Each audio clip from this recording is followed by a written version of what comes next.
Eu gostaria de perguntar se você acha que a tomada de consciência do Hamlet faz com que ele perca o medo da morte e se você acha que a nossa sociedade se esquece um pouquinho desse fato que nós vamos morrer. A pergunta objetiva seria por que ter medo do que é inevitável? Como eu não posso ter medo do pôr do sol, eu não posso ter medo da morte.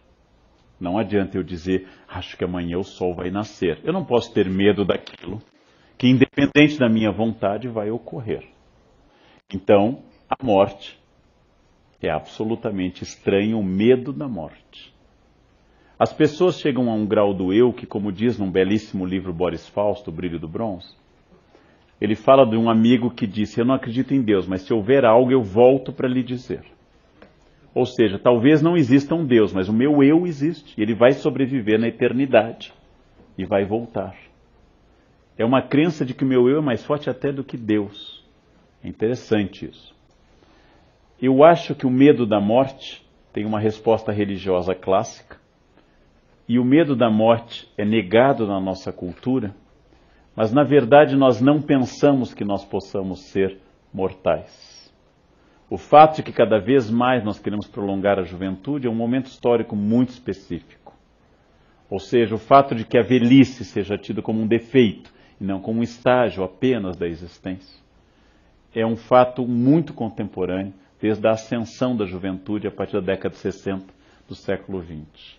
O fato de que os jovens dominam uma tecnologia que os mais velhos não dominam, e pela primeira vez na história, os mais velhos não são os detentores do saber da tribo, mas os mais jovens, faz com que nós, inclusive, nos submetamos a coisas absolutamente estranhas para parecermos jovens. Eu tenho colegas da minha faixa etária e alguém os chama de senhores, vai parecer que eu sou velho. É sempre uma questão de comparação. Se eu vou me comparar com uma planária ou com a pirâmide de Kelps, para saber se eu sou velho ou se eu sou jovem. Como eu já cumpri mais da metade da existência, dizer pelo menos que eu sou uma pessoa experiente é justo. E é inevitável que assim seja. Mas o que eu quero dizer é que o medo da morte é sinal de falta de conhecimento. A grande sabedoria de vida é a preparação para aquilo que vai dar sentido a tudo que eu fiz, que é morrer. Quando eu morrer, eu terei dado sentido a tudo que eu fiz. E poderei dizer, quiçá, o que disse Gandhi, um pouco antes de ser assassinado, em janeiro de 48. Qual mensagem o senhor deixa para a Índia? E ele responde, a minha mensagem é a minha vida. Esta é a grande questão. A morte é inevitável. Ter medo dela é absolutamente estranho. Eu tenho medo, vai morrer igual. Bom, se você acha que deve se matar, seja discreto, não precisa ficar em um local famoso nem jogar um avião. Mate-se discretamente. Vá à Índia, tome um copo d'água numa praça e pronto. Discretamente, suavemente sentado numa praça e pronto. Não precisa levar dezenas, porque a pessoa que quer se matar num local famoso ou levar um avião, mais 149 pessoas junto, é uma pessoa que não é um suicida, é um carente, é um narcísico, que quer dar um sentido glorioso à sua morte, já que sua vida não teve absolutamente nenhum. A vida, gente, sem a morte, hamletianamente falando, seria insuportável.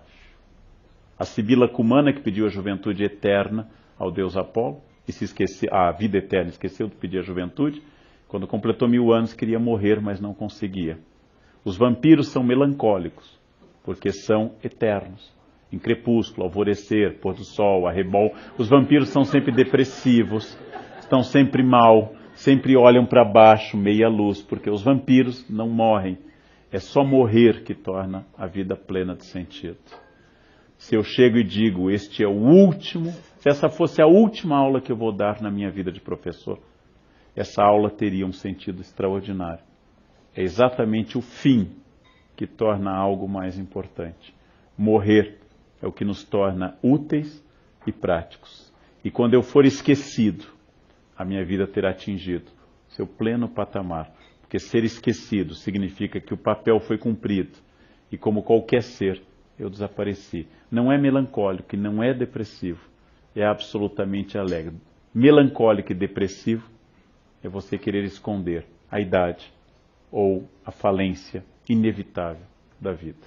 Absolutamente inevitável.